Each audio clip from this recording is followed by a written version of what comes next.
আসসালামু আলাইকুম ওয়া রাহমাতুল্লাহি ওয়া বারাকাতুহু। ইন্নাল হামদুলিল্লাহি ওয়াহদাহু ওয়াসসালাতু ওয়াসসালামু আলা মান লা নাবিয়্যা বা'দা আম্মা বা'দ। আউযু বিল্লাহি মিনাশ শাইতানির রাজিম। বিসমিল্লাহির রহমানির রহিম। রাব্বি ইশরাহ লি সাদরি ওয়া ইয়াসসির লি আমরি ওয়াহলুল উকদাতাম মিন লিসানি ইয়াফকাহু কাওলি। আল্লাহুম্মা ফাক্কিহনি ফিদ-দীন। আল্লাহুম্মা ইন্নী আসআলুকা ইলমান নাফিআ। সম্মানিত ভাইরা, আজকে আমি যে বিষয়টি নিয়ে আলোচনা করব সেটি হচ্ছে আল্লাহর জন্য সাজসজ্জা পরিধান করা। আল্লাহ পাক কুরআনুল কারীমের মধ্যে বলছেন, সূরা আরাফ আয়াত নম্বর 31 মধ্যে বলছেন, ইয়া বানি আদম খুযু জিনাতাকুম ইনদা কুল্লি মসজিদিন।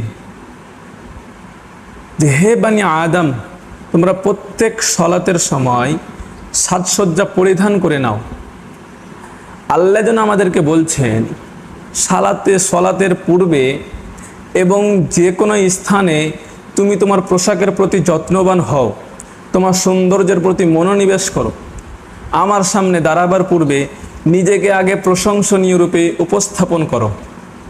সুন্দর পোশাক পরে নামাজ পড়তে এসো, বিছানার পরিহিত কাপড় পরে ফরজ নামাজ পড়তে এসো না। আচ্ছা, আপনি ধরুন আপনি যদি অফিসের প্রধানের সাথে দেখা করতে যান কিংবা ভার্সিটির ডিনের সাথে দেখা করতে যান, তাহলে কি আপনি নোংরা পোশাক পরে যাকে তাদের সাথে দেখা করতে যাবেন? কখনো নয়।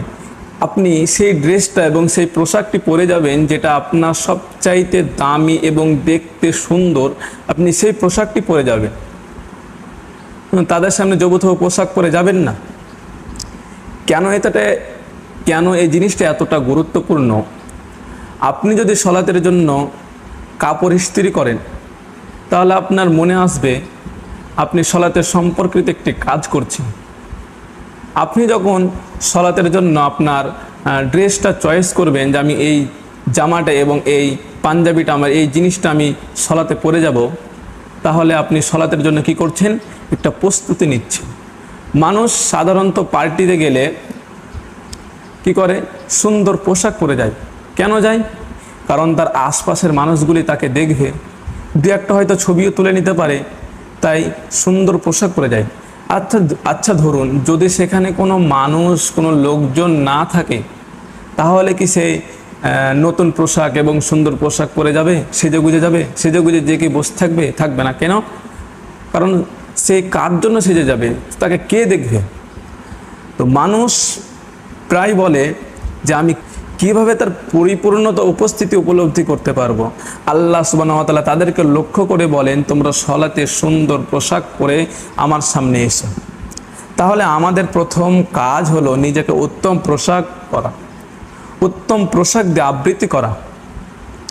আল্লাহর সামনে সবচেয়ে উত্তম পোশাক পরে হাজির হয়েছেন, তাহলে আপনি বুঝে নেবেন যে আপনি সবচাইতে সুন্দর এবং ভালো পোশাক পরে আছেন।